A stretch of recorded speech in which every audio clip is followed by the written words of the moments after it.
C'est la colère et l'écœurement qui dominent ici à Elbeuf dans l'association Seconde Vie où travaillent des personnes en difficulté sociale. Philippe fait partie des 7 salariés au chômage technique. Il découvre avec tristesse les dégâts causés par l'incendie qui a détruit la totalité de l'atelier de cette recyclerie où des meubles déjà vendus sont stockés.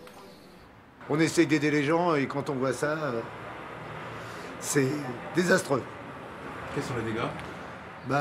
Tout l'atelier, tous les trucs de montage, des meubles qui étaient ici, qui devaient être livrés et vendus, compris feu aussi. Le feu est parti d'une poubelle située sur le trottoir à l'entrée du bâtiment de l'association vers 20 h il y a 2 jours. Fort heureusement, l'espace de vente a été épargné. Trésorier de la structure, Jean-Luc tente de lister les dégâts causés par l'incendie. On va mettre là un semis.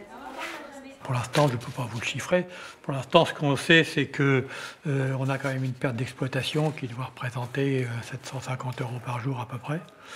Donc l'urgence tout de suite, c'est d'ouvrir le plus rapidement possible. Il faudra 3 mois pour remettre en état l'atelier.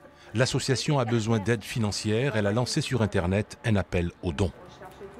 Ici, on a un loyer de 1 500 €, même si on s'autosuffit, entre parenthèses, au niveau des charges.